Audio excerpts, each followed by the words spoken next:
चिर सजग आंखें उम्मीदी आज कैसा व्यस्त बाना, जाग तुझको दूर जाना, जाग तुझको दूर जाना।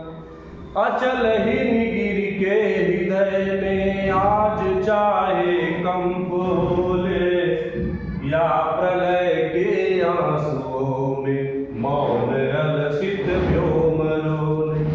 आज भी आलोक को डोले तिमिर की घोर छाया, जागया विद्युत शिखाओं में निठुर तूफान बोले। पर तुझे है नास पथ पर चिन्ह अपने छोड़ जाना, जाग तुझको दूर जाना, जाग तुझको दूर जाना। नमस्कार, मैं संतोष चतुर्वेदी, धनघटा, जनपद संत कबीरनगर, उत्तर प्रदेश से। आज इस वीडियो में यूपी बोर्ड 12वीं के काव्यखंड का अध्याय जो गीत के नाम से जाना जाता है, और यह आधुनिक मीरा के नाम से विख्यात छायावादी कवित्री महादेवी वर्मा की रचना है। बहुत प्यारी कविता है और यह एक जागरण गीत है। इस जागरण गीत के माध्यम से महादेवी वर्मा अपने प्राणों को संबोधित करती है। किसको करती हैं? अपने प्राणों को। कहती हैं कि हे प्राण, चिर माने अनंत काल से सजग आंखें। कहती है हे प्राण, हे साधक भी कह सकते हैं कि जो तुम्हारी आंखें अनंत काल से सजग थी, जागरूक थी, जग रही थी, ये आज उनीदी माने आलस्य से भरी हुई।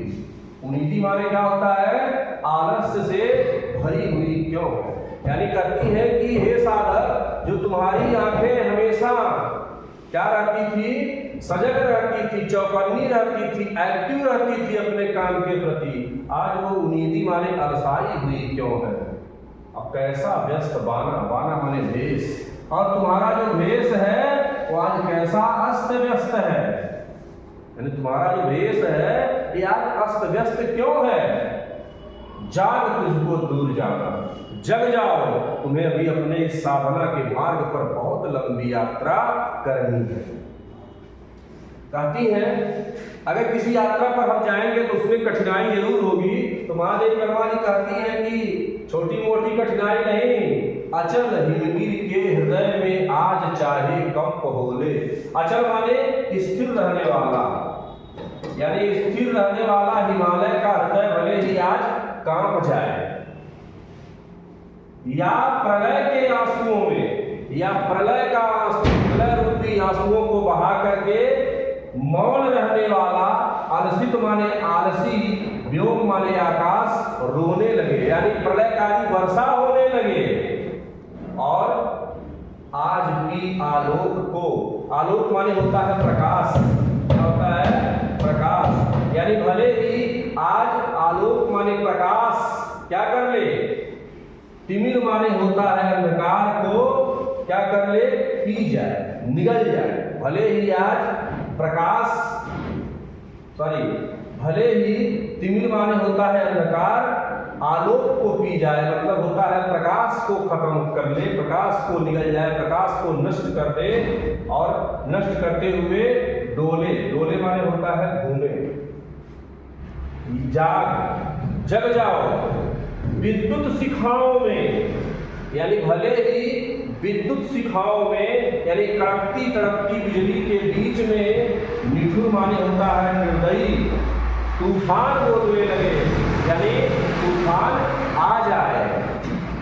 पर तुझे है नाश पथ पर चिन्ह अपने छोड़ जाना, लेकिन तुम्हें इस नाश के पथ पर, इस विनाश की वेला पर अपने पद चिन्ह, यानी अपने पैरों की निशानी यह छोड़ते हुए आना है।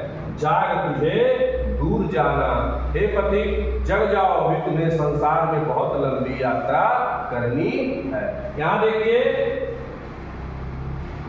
अचल हिमगिर के हृदय में, यानी हिमालय का कांपना, आकाश का रोना, और ये क्या कहते हैं अंधकार का प्रकाश को पी जाना, तो ये सब मानवीकरण है, यानी इसका मानव से तुलना किया गया। आकाश रोएगा नहीं और न ही कभी हिमालय का हृदय कांपेगा।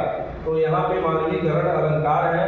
और अगर रस की बात कर ले तो इसमें वीर रस क्या है, यानी वीर रस, और अलंकार में मानवीकरण, मानवीकरण। और इसके बाद अगर हम छंद में देखें तो लिख सकते हैं कि मुक्त छंद, मुक्तक छंद, यानी इसमें कहीं पे कोई मात्रा का या उसका ध्यान नहीं दिया गया है छंद का, इसलिए यहाँ पे मुक्तक छंद कहा जाएगा। ठीक है।